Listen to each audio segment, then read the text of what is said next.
So we all know Trump's inauguration day coincided with MLK Day, and I'm sure he was ecstatic about that because Trump and his MAGA minions have been obsessed with MLK for a while now. And the weird thing about this MLK obsession is that during his campaign trail, he decided he would just make a new one. And that guy, unfortunately, was no other than Mark Robinson. For those of you who don't know who Mark Robinson is, I'm sorry to be the bearer of bad news. Mark Robinson, in short, is probably the last person you could have ever picked to be the next Martin Luther King. I could be the next Martin Luther King, and I have no accomplishments. No accomplishment. Damn. You got none? Like, no accomplishment? Like, you ain't got shit? Mark Robinson is the lieutenant governor of North Carolina, who during that time of Trump's campaign was running to be the governor of North Carolina. Now, how he was elected to lieutenant governor anyway blows my mind. I don't know, honestly. Trump said that Mark Robinson was Martin Luther King Jr. on steroids. He said he honestly thought he was better than Martin Luther King. In fact, a Martin Luther King 2.0. This is Martin Luther King on steroids. I think you're better than Martin Luther King. I think you are Martin Luther King ×2. While Trump was giving him the MLK praise package, CNN started digging up controversial statements that this man was making on adult websites. Apparently, he was a porn star comment warrior. This boy was saying stuff like he was a black Nazi. And what porn would you have to be watching to be calling yourself a black Nazi? Beat skeet! Get out! He expressed support for reinstating slavery. Despite Robinson's recent anti-trans rhetoric, he commented things like this: "It's fucking hot. It takes the man out while leaving the man in. And yeah, I'm a perv too."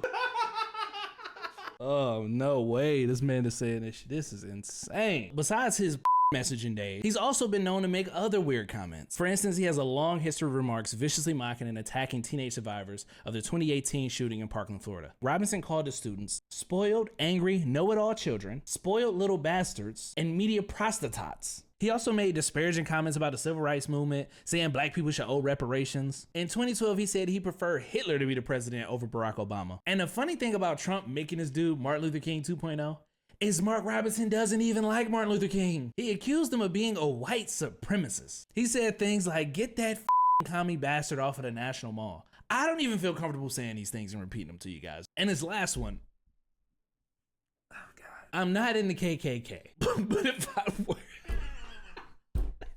they don't let blacks join.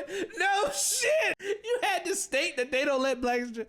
Oh, fuck, bro. But if I was in the KKK, I would have called him. What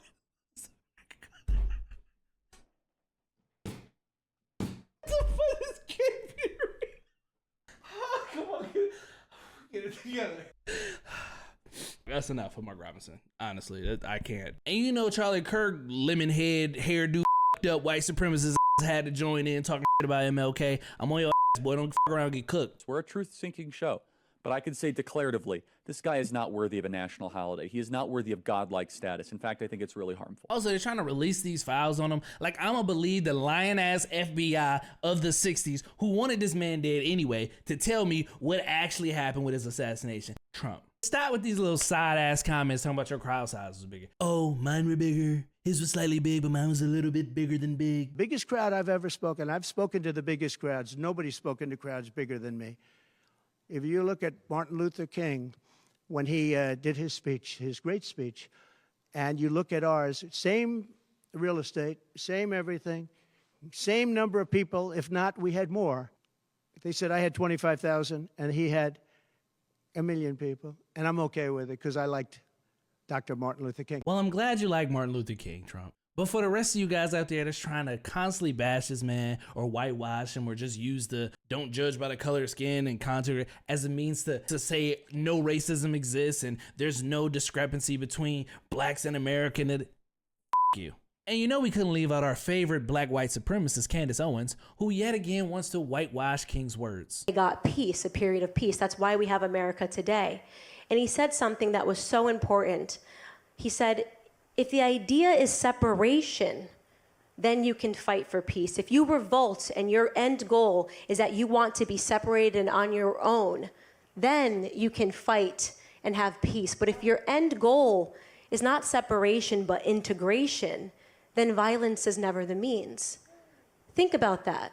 Think about that when you think of these groups that advocate for racial violence, that you're gonna get up in the street and scream and fight if a black man is unarmed and gets shot. Think about that. Okay. What are they fighting for? You just said it. What are they fighting for? They're fighting because somebody just got shot in the street for no reason. And yes, I do think Martin Luther King would march for that. He would address that. He would talk about that. He already did. So again, I ask you, what is the rights obsession with MLK? Stop twisting his words to fit your bullshit ass narrative. Let that man rest. But that's all I have for today. If you like this content, consider subscribing, hit that like button, comment. I'm always there.